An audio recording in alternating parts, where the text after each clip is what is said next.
Assalamualaikum warahmatullahi wabarakatuh.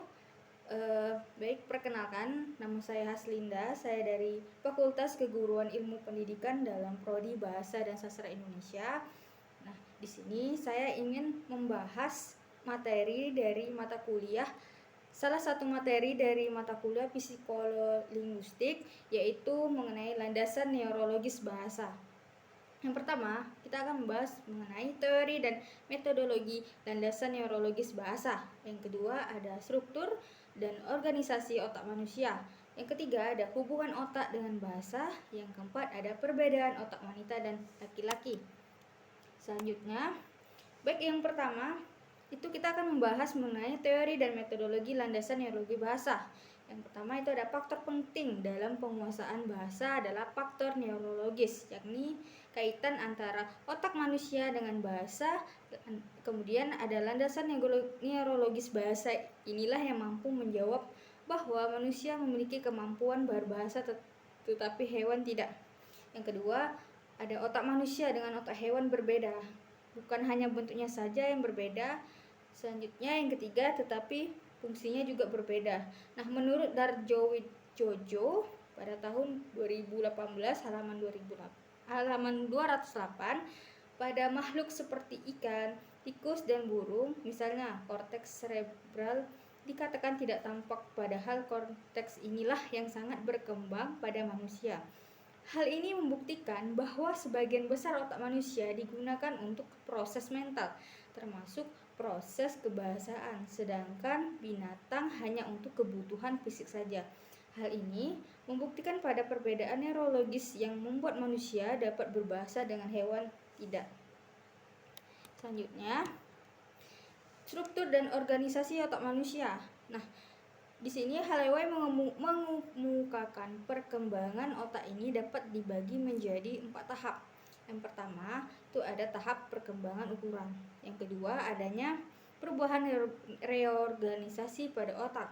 Yang ketiga, munculnya sistem fiber yang berbeda-beda daerah-daerah tertentu melalui korpus kolosum. Selanjutnya ada yang keempat, munculnya 2 hemisfer yang asimetris. Selanjutnya, otak manusia ini berukuran sekitar 1 sampai 1,5 kg dengan rata-rata 1330 gram. Ukuran tersebut kurang lebih 2%. Selanjutnya saja dari ukuran tubuh manusia, ukuran otak sebesar itu membutuhkan 15% seluruh peredaran darah dari jantung dan 20% dari sumber daya metabolik manusia. Otak dibagi menjadi 4 bagian, yaitu yang pertama ada cerebrum atau disebut dengan otak besar. Yang kedua ada cerebellum atau disebut dengan otak kecil. Selanjutnya ada brainstem atau batang otak. Yang terakhir itu ada limbic system atau disebut dengan sistem limbik. Selanjutnya, cerebrum atau otak besar itu merupakan bagian otak yang membedakan manusia dengan binatang. Nah, cerebrum membuat manusia memiliki kemampuan berpikir, analisis, logika, bahasa, kesadaran. Selanjutnya itu ada lobus frontal, yang artinya bagian lobus yang ada di paling depan dari otak besar. Nah, lobus ini berhubungan dengan kemampuan yang membuat alasan, kemampuan gerak, kognisi, perencanaan, penyelesaian masalah, memberi penilaian, kreativitas, serta kontrol perasaan, kontrol perilaku, seksual, dan kemampuan bahasa secara umum. Lobus parental berada di tengah, berhubungan dengan proses sensor perasaan seperti tekanan, sentuhan, dan rasa sakit. Selanjutnya ada lobus temporal. Lobus temporal ini berada di bagian bawah, berhubungan dengan kemampuan pendengaran, pemaknaan informasi, dan bahasa dalam bentuk suara. Selanjutnya itu ada lobus occipital, ada di bagian paling belakang, berhubungan dengan rangsangan visual yang memungkinkan bahwa manusia mampu melakukan interpretasi terhadap objek yang ditangkap oleh retina mata. Selanjutnya ada lobus temporal, berada di bagian bawah, berhubungan dengan kemampuan pendengaran. Selanjutnya, selain ada lobus occipital, memungkinkan manusia mampu melakukan interpretasi terhadap objek yang ditangkap oleh retina mata. Selain dibagi menjadi 4 lobus, Cerebrum atau otak besar juga dibagi menjadi dua belahan, yaitu belahan otak kanan dan belahan otak kiri. Nah, cerebrum atau kotak kecil ini terletak di bagian belakang kepala, dekat dengan ujung leher. Bagian atas cerebrum mengontrol banyak fungsi otomatis otak, diantaranya mengatur sikap atau posisi tubuh, mengontrol keseimbangan, koordinasi otot, dan gerakan tubuh. Selanjutnya ada batang otak atau disebut dengan brainstem, berada di dalam tulang tengkorak atau punggung atau sumsum tulang belakang bagian otak. Ini mengatur fungsi dasar manusia termasuk pernapasan, denyut jantung, mengatur suhu tubuh, mengatur proses pencernaan.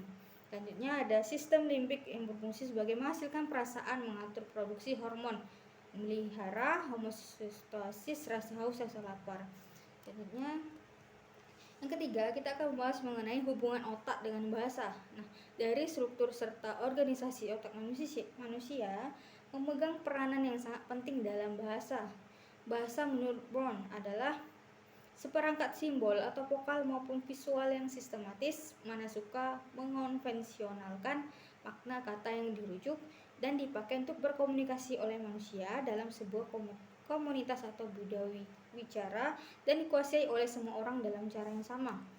Selanjutnya, ada perbedaan otak wanita dan otak pria. Nah, menurut Steinberg dan kawan-kawan atau dari Jojo tahun 2012 halaman 221, ada perbedaan antara otak pria dan otak wanita. Nah, dalam hal bentuknya, yakni hemisfer kiri pada wanita lebih tebal daripada hemisfer kanan.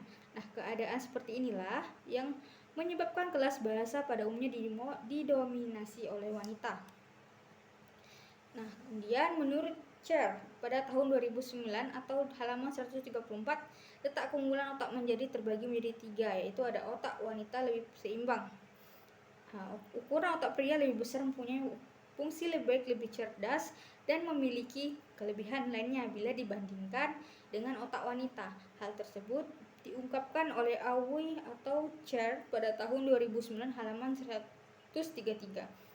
Selanjutnya, penggunaan otak kiri dan otak kanan secara serentak membuat wanita dewasa lebih lincah dalam soal verbal dibandingkan pria. Selanjutnya ada otak wanita lebih tajam. Menurut Cher pada tahun 2009 halaman 134, penglihatan wanita lebih tajam daripada pria, meski diakui bahwa lebih banyak wanita yang lebih dulu memerlukan bantuan kacamata daripada pria. Selanjutnya ada menginjak ke daya ingat.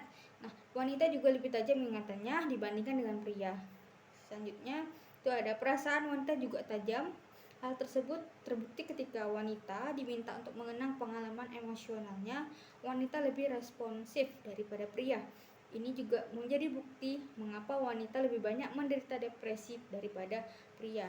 Nah, otak wanita lebih tajam dalam berbagai hal, yakni penglihatan, pendengaran, daya ingat, dan perasaan. Selanjutnya, lebih awet dan selektif. Nah, otak pria mengerut lebih cepat daripada wanita. Selanjutnya, ada otak wanita memiliki kemampuan untuk menyesuaikan kecepatan metabolisme otak atau pemakaian energi oleh otak dengan umurnya, sedangkan kecepatan metabolisme pria semakin boros energi dengan bertambahnya usia.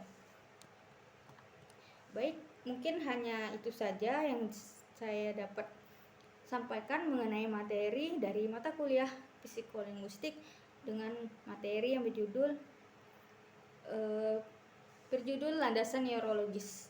Jadi untuk tidak memperpanjang waktu, saya tutup dengan wabillahi taufiq wal hidayah. Wassalamualaikum warahmatullahi wabarakatuh.